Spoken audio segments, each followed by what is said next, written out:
Hi friends, అందరికి good morning. So ఈరోజు మేమైతే ప్లానింగ్ అయితే బయలుదేరినాము. కానీ నాకు ఒకటి అర్థమవుతలేదు. మామూలుగా ఏదైనా అవకాశాల కోసం వెతుకుతున్న పర్సన్స్ నాకు ఒక అవకాశం దొరికితే బాగుండు, నాకు ఒక అవకాశం దొరికితే బాగుండు అని చెప్పేసి చూస్తుంటారు. అలాంటి అవకాశము కాళ్ళ దగ్గరికి వస్తుంటే తండ్రి కొడుతు వెస్టేజ్ గురించి మాట్లాడుతున్నా. అంటే దీని గురించి తెలియక చాలా మంది అపోహలు పెట్టుకొని అది వేస్ట్, ఇది చైన్ సిస్టము, అది ఎవరు వినరంటే వినరు. కొంచెం ఓపిక ఉండాలి. ఇలా రేపు పొద్దుగాల లక్షలు లక్షలు సంపాదించాలంటే ఆ మాత్రం ఓపుకోలేకపోతే ఎట్లా? ఇప్పుడు 1 నెల రోజులు డ్యూటీ చేస్తున్నావు, నెల తర్వాత జీతం వస్తుంది. ఇది జీతం కోసం పనిచేస్తలేవు కదా, నీ డ్రీమ్స్ కోసం పనిచేస్తున్నావు కదా. మా డ్రీమ్స్ ఫుల్ఫిల్ కావాలంటే ఆ మాత్రం ఓపిక ఉండాలి కదా. ఎందుకో నాకు అర్థం కాదు, అసలు ఎవరికి ఓపిక లేదు.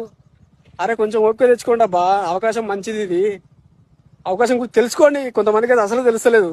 నాకు తెలుసు అంటారు. ఏంటంటే ఏగా సబ్బులు పేస్ట్లే కదా. నాకు మొత్తం తెలుసు, నేను చూసిన చేసిన. ఎవరు చెప్పారు అంటే చేసిన వాళ్ళు చెప్పారు. ఇప్పుడు చేస్తున్నా అంటే చేస్తలేడు. ఎందుకు చేస్తలేడు? ఆయనతో కాక చేస్తలేడు. ఎందుకు కాలే?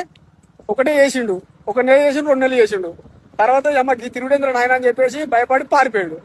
అలాంటి వాళ్ళ మాట వింటే మనం బాగుపడతామా? ఇలా సక్సెస్ అయ్యి కొన్ని లక్షల్లో ఇన్కమ్ తీసుకుంటున్న నెలకు వాళ్ళ మాటలు వింటే సక్సెస్ అవుతామా? ఒకసారి ఆలోచించండి. వెస్టేజ్ గురించి పూర్తిగా తెలుసుకోండి. తిరిగి తిరిగి మాకైతే పిచ్చిలేస్తుంది. అయినా సరే తిరుగుతాం, కొత్త వాళ్ళని పట్టుకుంటాం, బిజినెస్ లో సక్సెస్ అవుతాం.